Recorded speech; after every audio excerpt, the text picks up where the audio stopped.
चलिए बेटा, last lecture में हमने हाइड्रोडायनामिक्स के बारे में स्टडी किए थे। और हाइड्रोडायनामिक्स में हमने और दो कॉन्सेप्ट, स्ट्रीमलाइन फ्लो जिसे हम लैमिनर फ्लो कहते हैं, और एक टर्बुलेंट फ्लो, ये दो चीज़ें हमने सीखे थे। उसका डिस्टिंग्विश भी बताया था मैंने आपको, उसके कुछ पॉइंट्स, इसके कुछ पॉइंट्स। अब जो है हम इसके आगे चलते बेटा। इसमें सबसे पहले आपको मैं सिखाऊं कि क्रिटिकल वेलोसिटी किसे कहते हैं। क्रिटिकल वेलोसिटी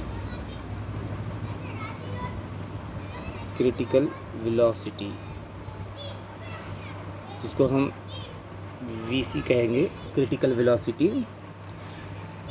ऐसी वेलोसिटी, क्रिटिकल वेलोसिटी यानी कि ऐसी वेलोसिटी जो स्ट्रीमलाइन फ्लो को टर्बुलेंट फ्लो में कन्वर्ट करती है।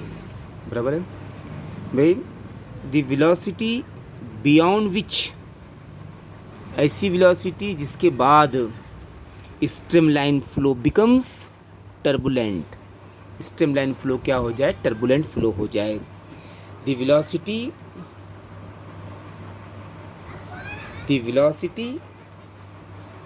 बियॉन्ड विच, जिसके आगे, beyond which a streamline flow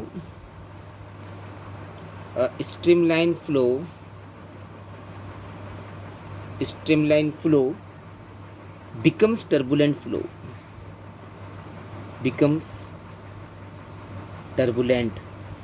is called as critical velocity. According to Reynolds,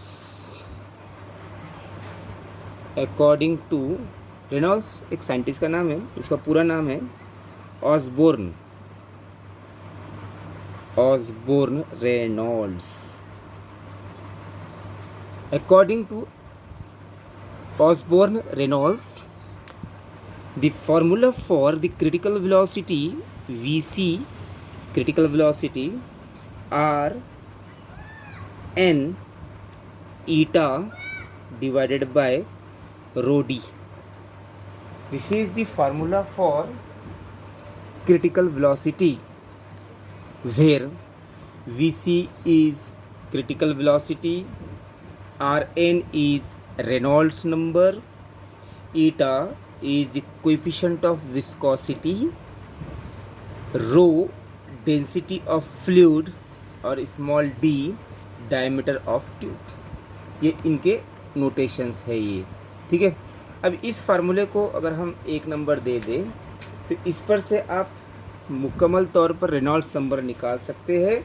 Reynolds number क्या होगा, इस पर हम इस फार्मूले का इस्तेमाल करके ये आर एन को यहीं रहने दीजिए, और ये रो डी इधर आ जाएगा, तो ये हो जाएगा वी सी, और ये डिवाइड में है तो इधर इनटू में आ जाएगा, और ये ईटा है, ये ईटा कहाँ आ जाएगा? डिवाइड में। तो ये होगा तुम्हारा formula for Reynolds number. And Reynolds number, ये जो वैल्यू है ये एक नंबर है, it is a pure number. R N is a Reynolds number, Reynolds number that is a pure number.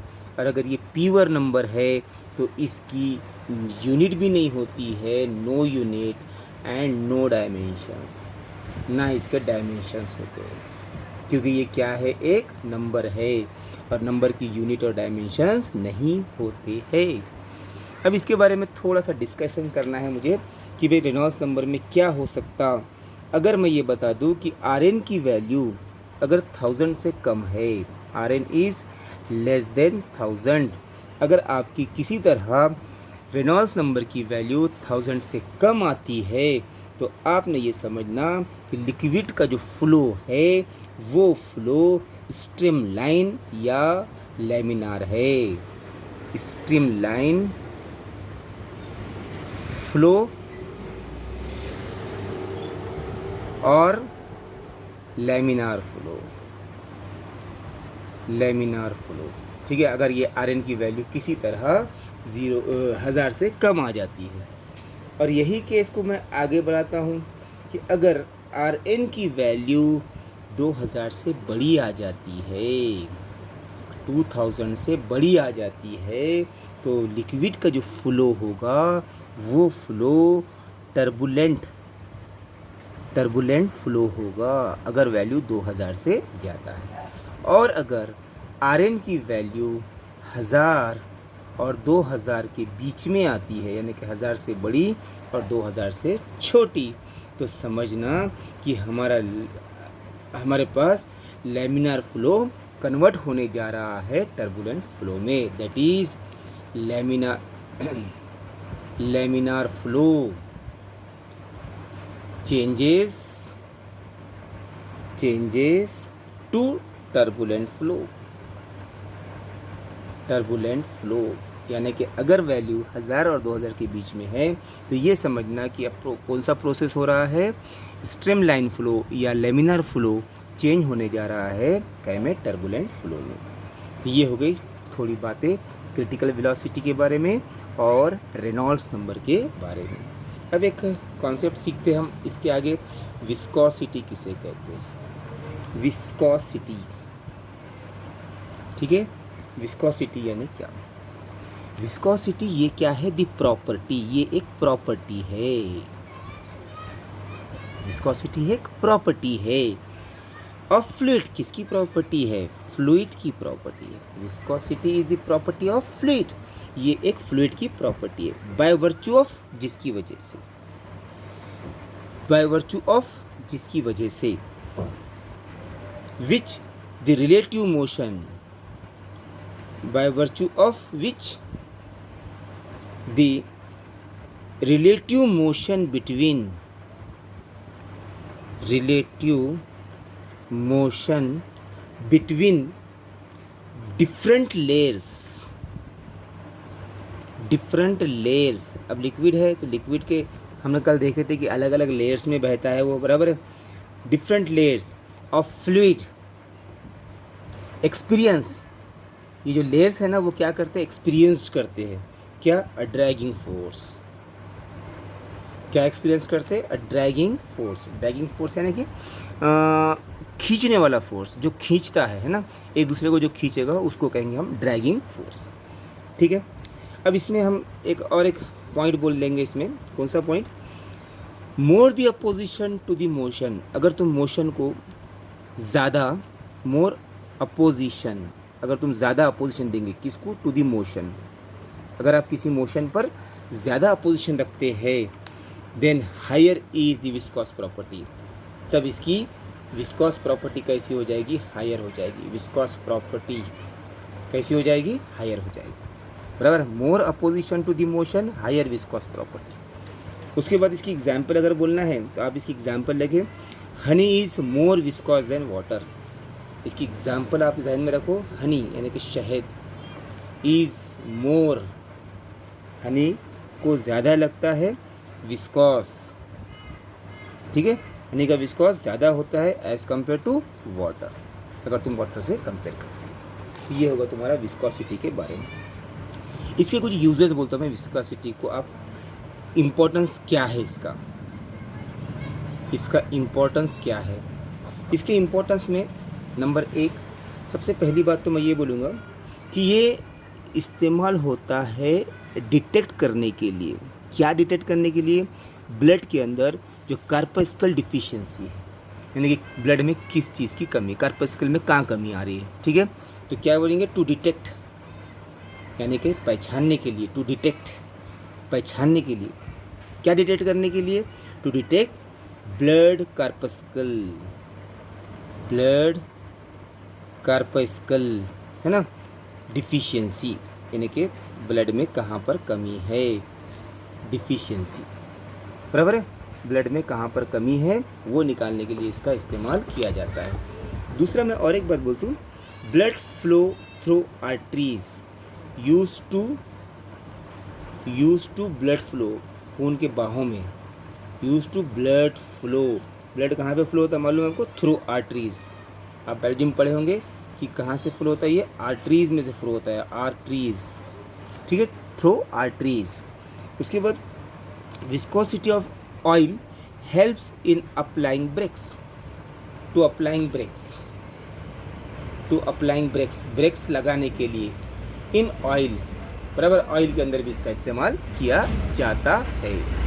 और उसके बाद एक यूज़ बोलता मैं, in general liquids are more viscous than gases, liquid more viscous, ज़्यादा viscous होते हैं, ठीक है, more viscous than, liquid are more viscous than gases, यानी कि लिक्विड में विस्कॉसिटी ज़्यादा होती है, गैसेस में क्या होती है, कम होती है। तो ये होगा तुम्हारा सा इम्पोर्टेंस किसका है, ये इम्पोर्टेंस है आपका विस्कोसिटी का, ठीक है। अब उसके बाद थोड़े से अगले पॉइंट पे जाते हैं हम। इसके अगले पॉइंट में ये देखेंगे कि भाई what is mean by viscous drag या विस्कोस फोर्स किसे कहते हैं, विस्कोस फोर्स या विस्कोस ड्रैग, ठीक है। जो हमने ऊपर सीखे वही है, खाली वहाँ प्रॉपर्टी अपने को निकालना है, खाली प्रॉपर्टी हटा देना है वो, क्योंकि विस्कोसिटी क्या है, ये प्रॉपर्टी है ना। अब उनके लेयर्स के बीच में जो फोर्स आने वाला है, ड्रैगिंग फोर्स, वही कहलाएगा अपना विस्कोस फोर्स, बराबर है। तो हम क्या बोलेंगे बेटे, the dragging force experienced bye, the dragging force, the dragging force experienced by, the dragging force experienced by the relative motion between,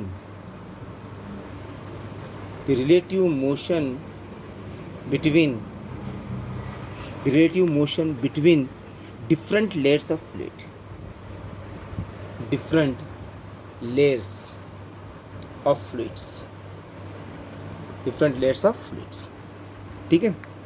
उसके बाद अब ये जो ड्रैगिंग फोर्स कह रहे हैं हम, जिसे हम विस्कोस फोर्स कह रहे हैं, ये कैसा रहेगा।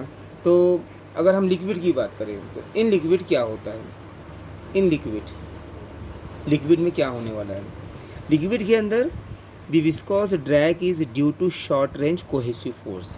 यहाँ पर किसकी मदद से आएगा, वो कोहेसिव फोर्स की मदद से आएगा। लिक्विड के अंदर विस्कोस फोर्स किसकी वजह से आएगा, कोहेसिव फोर्स की वजह से आएगा, जो शॉर्ट रेंज फोर्स होता है और जो मॉलिक्यूल्स, सेम मॉलिक्यूल्स के दरमियान होता है, ठीक है।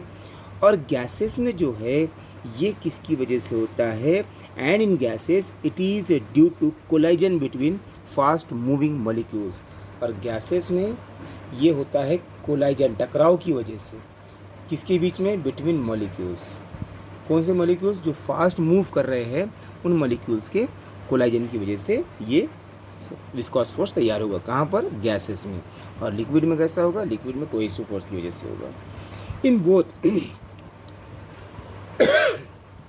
Both liquid and gases, as long as the relative velocity between the layers is small, the viscous drag is proportional to relative velocity. यानी कि दोनों भी केसेस में आप ये कह सकते हैं कि viscous force is directly proportional to relative velocity. Relative velocity यानी कि वेलोसिटी अगर बढ़ेगी तो विस्कोस फोर्स बढ़ेगा, रिलेटिव वेलोसिटी कम होगी तो विस्कोस फोर्स भी क्या होगा, कम होगा, ठीक है। उसके अलावा अगर हम टर्बुलेंट फ्लो की बात करते हैं तो in turbulent flow the viscous drag increase rapidly and is not proportional to relative velocity. अगर हम टर्बुलेंट फ्लो की बात करें, टर्बुलेंट फ्लो में क्या होगा, विस्कोस फोर्स जो है ये क्या होगा, रैपिडली इंक्रीज होगा, यानी कि बहुत बढ़ेगा, रैपिडली इंक्रीज, ठीक है। यानी कि ये रिलेटिव वेलोसिटी के साथ डायरेक्टली प्रोपोर्शन में नहीं रहेगा। तो इस तरह हमने आज जो सीखे, बहुत छोटे छोटे कॉन्सेप्ट सीखे। एक तो सबसे पहले सीखे हमने क्रिटिकल वेलोसिटी किसे कहते हैं, उसके बाद रेनॉल्ड्स नंबर किसे कहते हैं, उसके बाद हमने रेनॉल्ड्स नंबर की कुछ प्रॉपर्टी सीखे, विस्कोसिटी के बारे में कुछ सीखे, उसके बाद इम्पोर्टेंस ऑफ विस्कोसिटी सीखे, उसके बाद विस्कोस फोर्स किसे कहते हैं उसमें हमने थोड़ा डिस्कशन किए। उसके बाद हम अगले टॉपिक पे इंशाल्लाह अगले लेक्चर में देखेंगे।